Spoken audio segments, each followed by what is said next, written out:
ကဲဒီတစ်ခါမှာရောဇင်တယောက်ကဘာတွေချက်စားပြီးတော့ဒီလောက်တောင်မှစားကောင်းနေရတာလဲမင်္ဂလာပါရှင်မတင်နာကြပြီဖြစ်တဲ့ဇင်ရဲ့ vlog လေးတွေကနေပြန်လည်ကြိုဆိုလိုက်ပါတယ်ဒီနေ့မှာတော့ဇင်ကဇင်အရန်ကြိုက်တဲ့ငချောက်နဲ့ကြက်ဥလေးနဲ့ကိုဟင်းဆက်ဆက်ကလေးချက်စားမလို့ပါရှင်အဓိကပါဝင်ပစ္စည်းလေးတွေကတော့ခရမ်းကျင်သီးကြက်ဥငနီတူချောက်နဲ့နနံပင်တို့ပဲဖြစ်ပါတယ်ငနီတူချောက်မကြိုက်ဘူးဆိုလို့ရှိရင်တော့ငနီတူချောက်နေရာမှာတခြားငချောက်တစ်မျိုးမျိုးကိုအစားထိုးပြီးချက်လို့ရပါတယ်။မအူးဆုံးအနေနဲ့ငချောက်ထဲကသဲနဲ့အမှုံမွားလေးတွေဆင်သွားအောင်ရဲ့ချက်တဲ့အခါမှာပျော့အောင်ရဲ့ငနီတူချောက်လေးကိုရေလေးခဏစိမ်ထားပါမယ်။ပြီးရင်တော့ဇင်ကဒီကိုင်းခရမ်းချင်သီးလေးတွေကိုနှုတ်ဆင်ပါမယ်။ကိုင်းခရမ်းချင်သီးမဟုတ်ဘဲနဲ့ရိုးရိုးခရမ်းချင်သီးထည့်လဲရပါတယ်။ဇင်ကတော့အချင်လေးပိုအောင်ရဲ့အနှစ်ကလေးပိုရအောင်ရဲ့ကိုင်းခရမ်းချင်သီးကိုပဲသုံးထားပါတယ်ရှင်။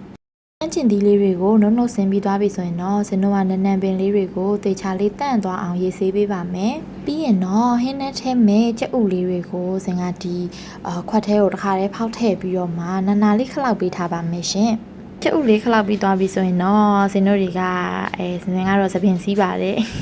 ကျက်တော်ဒီမှာဖို့အတွက်ရောသပင်စီးတာကင်မရာကိုကြည့်ပြီးပဲတွေတောင်များလိုက်ပါသေးရဲ့ပြီးရင်တော့ကျက်တော်နီကိုထိပ်ဖြတ်ခေါင်းဖြတ်ခုံနေနှွာပါမယ်ပြီးရင်တော့ဒီချက်တော်နေမှာပါတဲ့အမဲလေးတွေရဲ့နောက်ပြီးတော့မှော်နာတက်တာအောင်ရဲ့ရေလေးတေချာဆေးပြီးတော့ဒီလိုမျိုးပပလေးလှီးပါမယ်အဆက်ရတာအတွက်ကိုတော့ဇင်ကငရုတ်သီးစိမ့်လေး120လောက်ကိုထပ်ချမ်းခွဲထားပါတယ်ဒါဆိုရင်တော့ဟင်းချက်ဖို့အတွက်လိုအပ်တဲ့ ingredients လေးတွေအားလုံးကိုတေချာလေးပြင်ဆင်ပြီးသွားပါပြီရှင်ဒါဆိုဇင်တို့ဟင်းစားချက်ပါတော့မယ်နော်ပထမဆုံးအနေနဲ့ဟင်းစားချက်ဖို့အတွက်ဒဲအိုးကိုမြို့ပေါ်တင်ပြီးတော့ပူသွားအောင်ပူပေးပါမယ်ဒဲအိုးလေးပူလာပြီဆိုလို့ရှိရင်တော့ကျွန်တော်တွေကစီထည့်ပါမယ်ရှင်စီလေးနည်းနည်းလေးစူလာပြီဆိုရင်စနွင်းမုံလေးထည့်ပါမယ်စနွင်းလေးတွေဒီလိုစူလာပြီဆိုလို့ရှိရင်တော့ခုနကလှီးထားတဲ့ကြက်သွန်နီလေးတွေကိုထည့်ပြီးတော့ကျွန်တော်တို့ကြော်ပေးလိုက်ပါမယ်ကျက်သွန်နီကြော်လေးတွေကလေဒီလိုနည်းနည်းလေးနွမ်းပြီးတော့ခြောက်လာပြီဆိုလို့ရှိရင်တော့ဇင်တို့ခုနကလှီးထားတဲ့ခရမ်းချင်သီးလေးတွေကိုထည့်ပါမယ်ခရမ်းချင်သီးထည့်ပြီးရင်ဇင်တို့ငရုတ်သီးစိမ့်မှုန့်ရောင်တင်မှုန့်လေးကိုလိုသလိုထည့်ပေးရပါမယ်ရှင်ဇင်တို့တွေမီးပြင်းလေးနဲ့မှုရင်းနဲ့ခရမ်းချင်သီးလေးတွေနွမ်းလာပြီးဒီလိုအနေထားလေးရောက်လာပြီဆိုလို့ရှိရင်တော့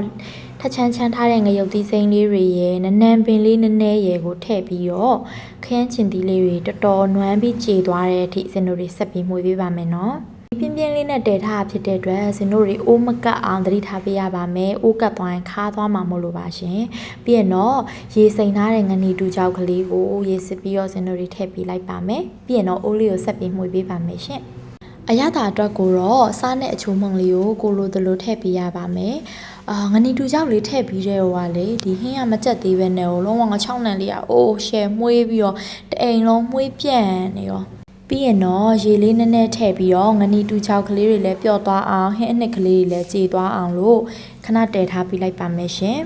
ဟင်းအိုးလေးပွတ်ဆူလာပြီဆိုလို့ရှိရင်တော့ဇင်ခုနကတော့ခလောက်ထားတဲ့ကြက်ဥလေးကိုဟင်းအိုးထဲထည့်ပေးပြီးတော့အိုးထဲမှာတေချာလေးကြက်ဥလေးနှံ့သွားအောင်လို့မှွေပေးလိုက်ပါမယ်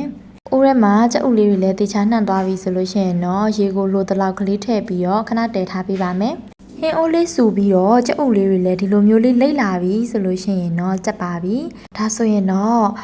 အနံ့ရတာနဲ့ပိုပြီးပြည့်စုံတဲ့ဟင်းလေးဖြစ်အောင်လို့ဇင်ကနနံမင်လေးထပ်အုပ်လိုက်ပါတယ်ပြီးရင်နနံမင်လေးကိုတေချာလေးနှံ့သွားအောင်မှွေပေးလိုက်ပါမယ်ရှင်ဒီနေရာမှာလေကိုကအရေများလေးနဲ့ကြိုက်ရင်ရေကိုပိုထည့်လို့ရတယ်လို့စီပြန်လေးစားကျင်တယ်ဆိုရင်လည်းရေလေးတွေလုံးဝခန်းသွားတဲ့အထိတည်ပေးပါနော်စိတ်ဟင်းလေးကတော့ကြက်သွားပြီဆိုတော့မြည်ကြည့်လိုက်ပါအောင်မယ်ငချောက်ခရမ်းချင်သီးနဲ့ကြက်ဥနှံလေးတွေပေါင်းဆက်ထားတဲ့သူ့ရဲ့အနှံ့ကလေးလုံးဝဆွဲဆောင်မှုရှိပါတယ်